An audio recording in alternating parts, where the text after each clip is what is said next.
बच्चों बच्चों आपका बहुत बहुत स्वागत है आपका नीट जे फैक्ट्री कोचिंग में। बच्चों हम लोगों ने लास्ट लेक्चर में पढ़ा था कि वेक्टर का अरे सॉल्यूशन कैसे करते हैं। इसके बेस पे मैंने दो केस बनाए, 2D और 3D। अब हम लोग एक नेक्स्ट स्टेप में मूव कर रहे हैं। इसमें हमारा आज का मेथड है मल्टीप्लिकेशन ऑफ वेक्टर, कि दो वेक्टरों की मल्टीप्लाई हम किस किस मेथड से कर सकते हैं, यानी उनकी गुणा कैसे कर सकते हैं। तो इसके यहाँ पे बेटा दो केस बनते हैं आंसर में। पहला केस है डॉट प्रोडक्ट मेथड, इसी को बोलते हैं स्केलर प्रोडक्ट मेथड। सेकंड दूसरा क्या है क्रॉस प्रोडक्ट मेथड, या इसको बोलते हैं वेक्टर प्रोडक्ट मेथड। तीनों का बेटा सॉरी दोनों का जो मीनिंग है बेटा वो मीनिंग सेम है।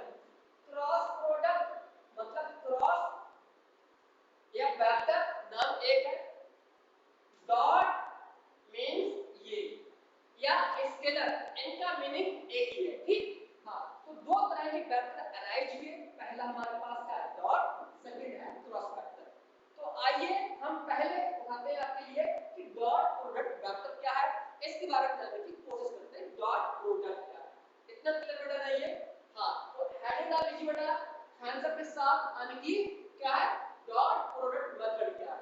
ठीक आइए उसमें बिल्कुल बेसिक से बेटा अंडर है और आपको सारी चीजें यहाँ पर ये पता होनी चाहिए आपको, जो कि आपके लिए फिजिक्स में बहुत योगदान करेंगे। ठीक तो पहला टॉपिक है बेटा, पहला है डॉट प्रोडक्ट मेथड, या इसको बोल सकते हैं हम लोग यानी कि dot sorry scalar scalar product method. ठीक स्केलर प्रोडक्ट मेथड बेटा पीएम नहीं है, ये प्रोडक्ट मेथड है। ठीक तो इसमें क्या होता है बेटा लिखना कि इट इज ऑलवेज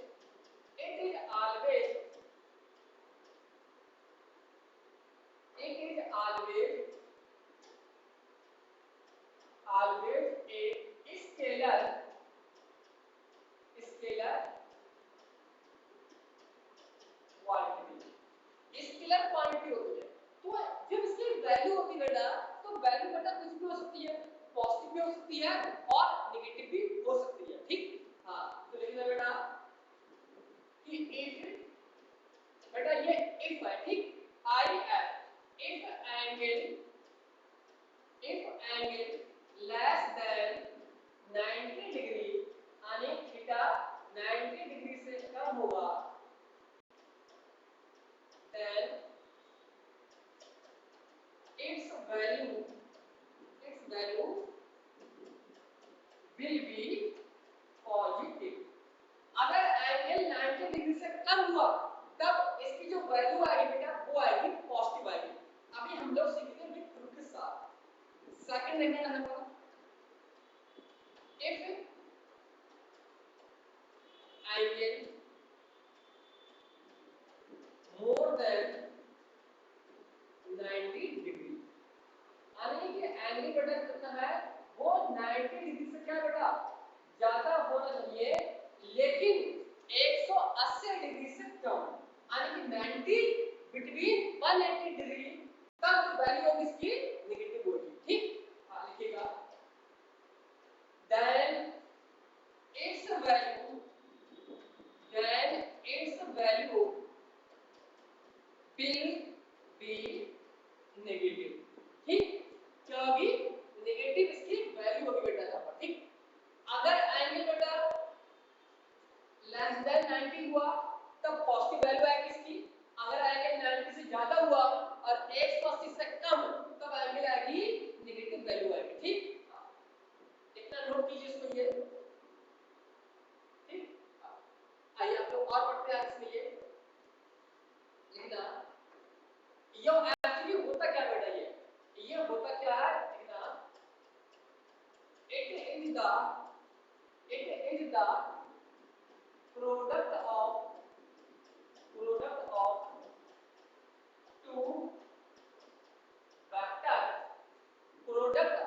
वेक्टर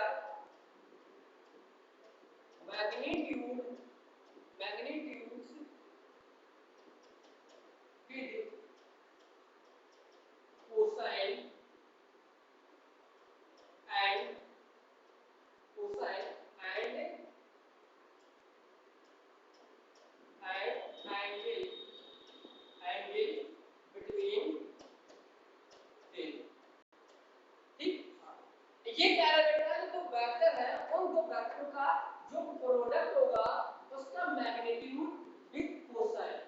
अब बात आ रही है कि सर आपने यहाँ ये कोसाइन को लिया आपने, तो अभी आपको चलेगा पता क्यों लिया बेटा सब पर देखिएगा इसको देखिए, बहुत ही बिल्कुल आसान चीजें यहाँ पर बेटा ये सब आपको यहाँ पर पता होनी चाहिए। ठीक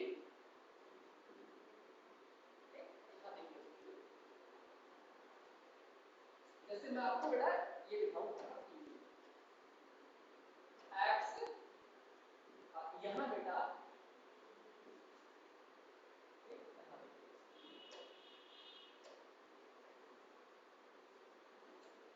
यहाँ हमने बोला कोई हमारे पास क्या बेटा a वेक्टर, ठीक यहाँ है बेटा इसको आने की b वेक्टर, यहाँ से मैंने मान लिया आने की एंगल मान लिया थीटा डिग्री। ठीक a वेक्टर x एक्सिस पे और जो b है बेटा वो बेटा वेक्टर बेटा इस तरह का, ये वेक्टर बेटा b जो है y एक्सिस में नहीं है, ये इसके a वेक्टर के थीटा के x एक्सिस के रिस्पेक्ट में हिस्सा जा रहा है। ठीक तो अब बेटा जो वैल्यू मिलेगी यहाँ पर वो आएगी a डॉट a b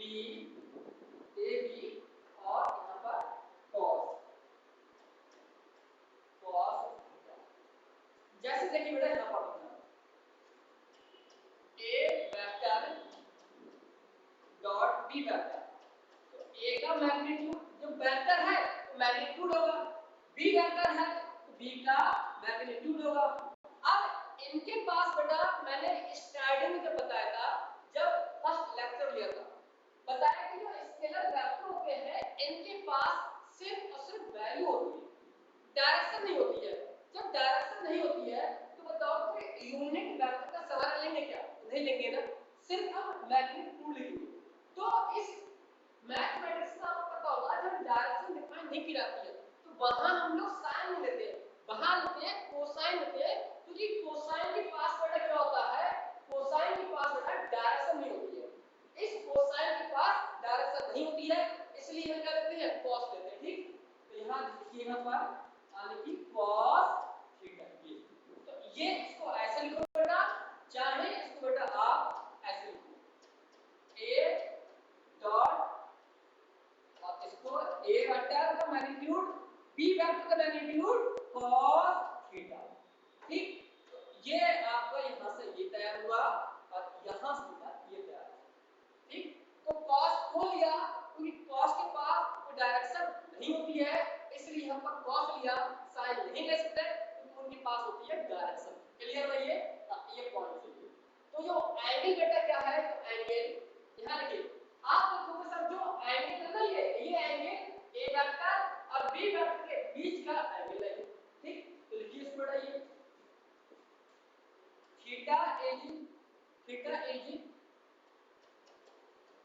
यानी एंगल बिटवीन टू वेक्टर कौन से बेटा a और b, a vector and b vector का जो एंगल होगा वही एंगल पुट करेंगे। ठीक तो इसको बेटा अगर एंगल हमको निकालना होगा, ये एंगल निकालना होगा तो कैसे निकालेंगे इसको हम, इधर देखिए यहाँ पर इसको देखिए यहाँ पर ये इसको मैं यहीं पुट करता हूँ। ठीक अगर बेटा ये चीज हम लिखे इसको cos थीटा तो ये से मल्टीप्लाई है तो ये आ जाएगी यहाँ पर चीज नीचे आ जाएगी यहाँ पर a का मैग्नीट्यूड b का मैग्नीट्यूड। अब ये जो वेक्टर है इसको पहुंच जाएगा यानी कि a vector dot b vector. ठीक तो ये क्या आ गया इसका एंगल आ गया। ठीक तो देखिए यहाँ पर ये cos theta a dot b और a का मैग्नीट्यूड b का मैग्नीट्यूड। ठीक इसको बेटा बोलते हैं हम लिखना, इनको बोलते हैं कोसाइन। ठीक कोसाइन, लेकिन अगर आपसे वो एंगल पूछेगा तो एंगल बेटा मेरा ये आंसर नहीं है, ये कोसाइन है बोलेगा। अगर एंगल पूछेगा तो एंगल कैसे निकलेगा cos माइनस और a का और b का मैग्नीट्यूड ये बेटा नोट करो और लगा दो बेटा प्रीफिक्स का। ये बेटा एंगल है, ये बहुत सारे लोगों को डाउट रहता है कि सर ये एंगल है, ये एंगल, तो ये तो बेटा कोसाइन बताएगा ना, उसकी वैल्यू बेटा ये बताएगी कि 30 है, 45 है, 72 है, ठीक, ये वैल्यू। तो अब इसका हमारे पास क्या गया कि डॉट वेक्टर को कैसे हम लोग फाइंड कर सकते हैं। जैसे कोई वेक्टर दे दिया है पर उसको बी माना मैंने, आप उनके बीच दो एंगल मान लिया, कैसे रिजॉल्व किया मैंने, ये ठीक है, ठीक। तो ये क्या है, the product of two vector magnitude with cosine and between angle, ठीक, उनके बीच एंगल क्या है। अब इसका एप्लीकेशन जैसे देखिए बेटा, ये एप्लीकेशन क्या है ना, the scalar vector as the scalar vector multiply itself, ठीक, itself, ये बेटा मैथमेटिक्स है, पढ़िए आपने सीखनी पड़ेगी, ठीक। अगर कोई वेक्टर बेटा है, जैसे देखना ए वेक्टर है, तो अब मैं बेटा बी वेक्टर नहीं लूंगा, मैं बी वेक्टर क्यों नहीं लूंगा, क्योंकि हम जैसे दो लोग होते हैं, अब वो क्या है, वो एक इंसान है, जैसे वो चोंच लड़ाएगा तो चोंच लड़ाने वाला भी होना चाहिए बेटा, तभी चोंच लड़ाएगा नहीं लड़ाएगा। लेकिन अब कंडीशन ऐसे आ गई, जैसे हम बात कर रहे हैं बाइसेक्सुअल ऑर्गेनिज्म में, तो उनमें बेटा चोंच लड़ाने के लिए उनको किसी दूसरे के पास जाने की तो नहीं है, क्यों, क्योंकि वो क्या बेटा बाइसेक्सुअल ऑर्गेनिज्म। इसी प्रकार ये केस बेटा क्या है, ये है एक साल वाला आने वेक्टर, एक वेक्टर आपस में क्या करेगा, मल्टीप्लाई करेगा, कहीं से चोंच लड़ाएगा, तो इसको बोलते हैं सेल वेक्टर बोलते हैं, ठीक है, ये खुद ही मल्टीप्लाई करेगा। तो एक वेक्टर बेटा यहां पर है, तो मैंने यहां लिख दिया बेटा, यहां पर ये यहां एक पर मल्टीप्लाई कर, ठीक। तो यहां पर a का मैग्नीट्यूड ये आ गया, a वेक्टर का मैग्नीट्यूड a आ गया, cos, और अब देखिए बेटा, जब दोनों वेक्टर सेम होते बेटा, यानी कि इटसेल्फ, तो जो एंगल कितना होगा बेटा, वो एंगल मानेंगे 0 मानेंगे, एंगल क्या मानेंगे 0, यहां पर एंगल हम लोग मानेंगे, ठीक है, ये 0। और बेटा cos की 0 वैल्यू कितनी होती है, cos की 0 वैल्यू होती है 1, cos की 0 1, जो कि ये मैक्सिमम वैल्यू होगी, ठीक। हां, आइए देखिए, तो यहां मैं 0 पुट कर रहा हूं, इतना क्लियर नहीं है, cos 0 की है और cos 0 की बेटा जो वैल्यू होती है वो कितनी होती है 1। तो आप देखिए बेटा, यहां पर a वेक्टर और दूसरा a वेक्टर और इनटू a का मैग्नीट्यूड, तो बेटा ये हो जाएगा स्क्वायर हो जाएगा, ठीक, क्या हो जाएगा स्क्वायर। तो ये क्या हो गया बेटा, यहां से डॉट, इसको बोलते हैं बेटा यानी कि इट सेल्फ मल्टीप्लाई, ठीक, एक सेल्फ मल्टीप्लाई बेटा, ये एक है, ठीक। कभी आपको लगेगा कि समझा कुछ और लिख दिया गया है, ये है एक सेल्फ वेक्टर, समझ गया ना ये। अब इसके बेस पे बेटा और हम देखते हैं, आगे देखते हैं, इसका एप्लीकेशन सीखने के लिए आपको मैं कुछ रूल दिखाता हूं, देखिएगा। जैसे बेटा आपको पता होगा, यहां देखना, देखिएगा आई के बाद क्या आएगा बेटा, जे, और जे के बाद क्या आएगा के, ठीक, 3 पार्ट होगा ना, ये थोड़ा मोटा कर दो, मोटा बेटा अच्छा लगता है। आप देखिए बेटा, बेटा इसको बोलते हैं हम लोग यानी कि क्लॉकवाइज बोलते हैं, क्या बोलते हैं, क्लॉकवाइज। क्लॉकवाइज कहने का मतलब है हमारी एक्सिस कैसे आएगी, पॉजिटिव आएगी, कैसे आएगी, पॉजिटिव आएगी। लेकिन अगर इसको बेटा हम लोग ऐसे ले लें यानी कि एंटी क्लॉकवाइज, इसको बोलते हैं एंटी क्लॉकवाइज, यानी पड़ोस वाली आंटी, तो आंटी को घुमा के ले, तो घुमावा बेटा आंटी का मारेगी ना, उसको लात मार के घूम, समझ गए ना, ये मान लीजिए। तो देखिए बेटा, यहां पर i के बाद j आएगा, और i j की मल्टीप्लाई करोगे तो हमें क्या मिलेगा, k मिलेगा, ठीक, पॉजिटिव में। इसी प्रकार j की मल्टीप्लाई k के साथ करोगे पॉजिटिव में i मिलेगा। लेकिन अगर आपने i की मल्टीप्लाई हमने j के साथ की, तो अब हमें -j मिलेगा, पॉजिटिव j नहीं मिलेगा। इसी प्रकार k की मल्टीप्लाई j के साथ की हमने, तो अब हमें मिलेगा माइनस का i मिलेगा, ठीक। तो देखिए यहां पर इस वेक्टर में क्या होता है, अगर मैं i की मल्टीप्लाई i के साथ करते हैं, यानी दोनों x एक्सिस में है, तो इस केस में बेटा जो वैल्यू आएगी वो आएगी 1,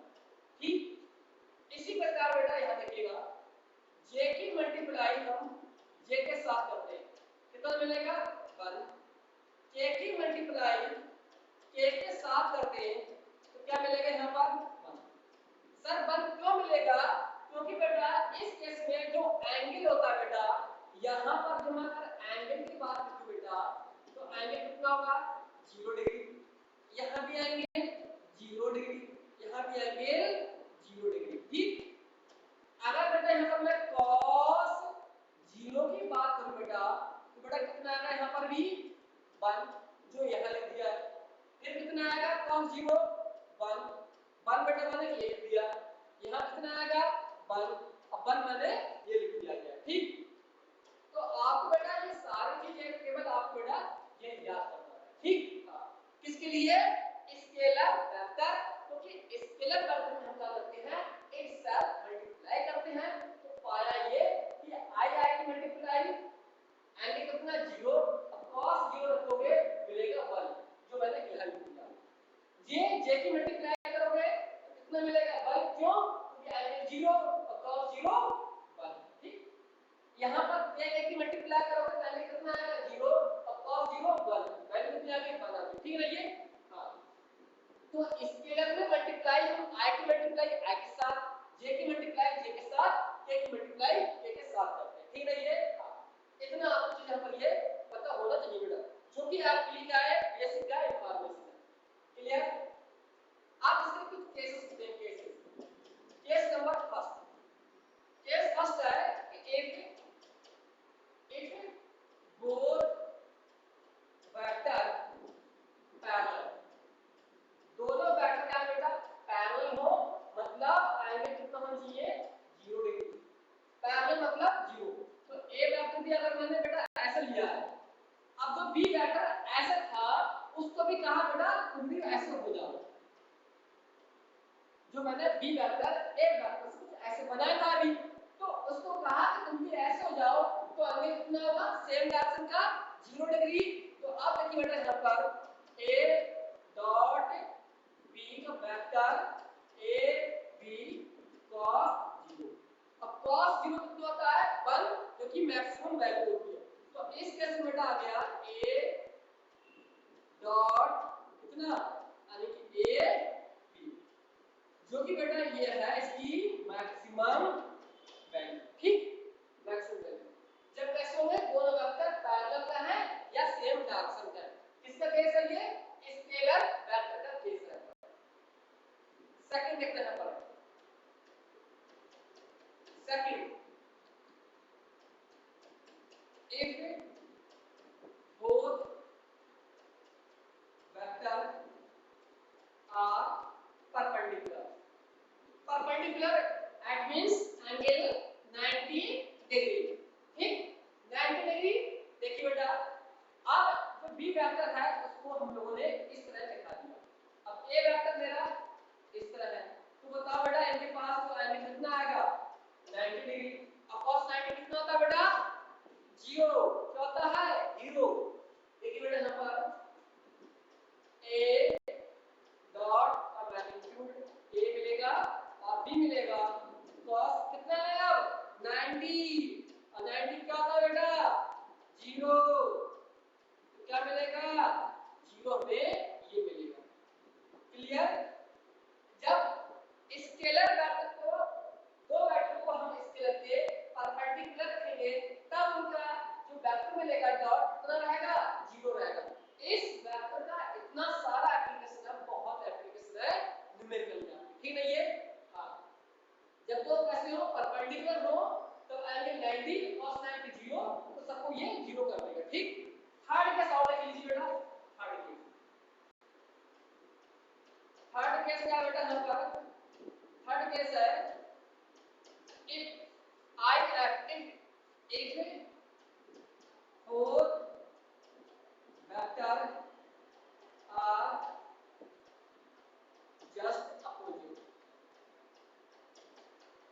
कैसे हैं अपोजिट वेक्टर है तो एंगल बेटा कितना होगा इनके पास जो एंगल होगा बेटा वो एंगल होगा 180 डिग्री। कितना एंगल होगा 180 डिग्री। और 180 डिग्री cos की जो वैल्यू होती बेटा वो कितनी होती है -1। ठीक,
कब मिलेगी बेटा? जब एंगल कितना होगा 90 डिग्री। थर्ड बेटा देखिएगा माइनस ए बी, ये कब मिलेगी बेटा हमें? जब एंगल कितना होगा 180 डिग्री। तीनों केस बेटा आपको पता होना चाहिए। AB dot equal to AB maximum जब दोनों सेम डायरेक्शन में होंगे 0 AB डॉट 0 जब दोनों 90 को, ठीक। AB dot equal to minus AB यानी जब एंगल कितना होगा 180 डिग्री। तीन केस है, तीनों केस बेटा आपको चीजें आना चाहिए क्योंकि इस क्वेश्चन को सॉल्व करने के लिए, तभी चीजें आप आगे बढ़ पाओगे। इतना क्लियर? तो इसके कारण पे बेटा मैं क्वेश्चंस आपको बताऊं कि क्वेश्चन कैसे बनेगा एग्जाम में। लेकिन आप the two vectors A they are beta x1 I plus y1 j plus z1 k and vector B दिया बेटा x2 I cap plus y2 j cap और z2 k cap। find the value of a dot b vector। ये बेटा ये सवाल आ गया आपके school में। दो वेक्टर हैं a और b वेक्टर। a वेक्टर की वैल्यू दी है x1 i cap plus y1 j cap plus z1 k। Second vector दिया है x2 i cap plus y2 j cap plus z2 k cap. तो पूछ रहा है कि इन दो वेक्टरों का डॉट पर वैल्यू क्या होगी, डॉट प्रोडक्ट क्या होगा। क्लियर? देखिए बेटा यहाँ पर बड़ा अच्छा सवाल है बेटा ये। देखिए यहाँ पर a b, आप देखिए बेटा यहाँ पर a और b। क्लियर? तो आप देखिए बेटा यहाँ पर इनकी जो वैल्यू है बेटा यहाँ कितना लोग यहाँ पर ये, तो यहाँ लिखोगे आप x1 i cap plus y1 j cap और z1 k कैप, ठीक। डॉट मतलब क्या बेटा, क्योंकि ये वेक्टर क्या है डॉट है। क्लियर? तो अब डॉट a दिया तो b वेक्टर कहां है, यहां लिखोगे। b कितना बेटा x2 i cap y2 j cap z2 k cap. a vector की वैल्यू बेटा यहां पर ये बेटा a वेक्टर है और ये बेटा है b वेक्टर है, ठीक। तो अब इनका होना क्या बेटा, ये जो दिया ना ये इसको कहते हैं डॉट वेक्टर। ये डॉट वेक्टर है, ठीक। तो अब इसके ब्याह पे मैंने आपको केस बताया था कि डॉट जो प्रोडक्ट है यानी कि स्केलर वेक्टर फॉलो करता है बेटा इट्स सेल्फ प्रोडक्ट। मतलब इस केस में जो i की मल्टीप्लाई i के साथ करेंगे, j की मल्टीप्लाई j के साथ और k की मल्टीप्लाई k के साथ। ऐसा क्यों करते हैं सर? वो इसलिए करते हैं क्योंकि इस केस में आता है cos। अब cos आएगा तो वहां वैल्यू हमें उसकी मिलेगी जहां एंगल 0 होगा और जहां एंगल 90 डिग्री होगा मतलब वहां वैल्यू क्या रहेगी, इसकी 0 वैल्यू रहेगी। क्लियर नहीं है? तो आप देखिए यहां पर वैल्यू इसकी बेटा, तो आप देखिए यहां पर a डॉट ये वैल्यू, तो आप बेटा इसकी वैल्यू x1 की मल्टीप्लाई x2 के साथ करोगे क्योंकि i कैप और i कैप यहां पर है तो यहां पर x1 और x2। इसी प्रकार j की मल्टीप्लाई j के साथ तो y1 और y2 प्लस इसी प्रकार j की मल्टीप्लाई j2 के साथ। क्लियर? तो ये हमारा क्या आ गया, हमारा आ गया ये डॉट वेक्टर का क्या आ गया, ये वैल्यू आ गई डॉट वेक्टर की। जब हमारे पास क्या होगा यानी कि एंगल दोनों पास 0 होना चाहिए। क्यों? क्योंकि ये डॉट है और डॉट में हमारे पास क्या आता है, यहाँ पर इसकी वैल्यू आती है a का मैग्नीट्यूड b का मैग्नीट्यूड और वाले की वैल्यू जहां आएंगे 0 होगा। 0 एंगल कहां पर होगा? i की मल्टीप्लाई i के साथ, k की मल्टीप्लाई k के साथ और इसकी मल्टीप्लाई k के साथ। तब एंगल कितना रहेगा? 0 रहेगा।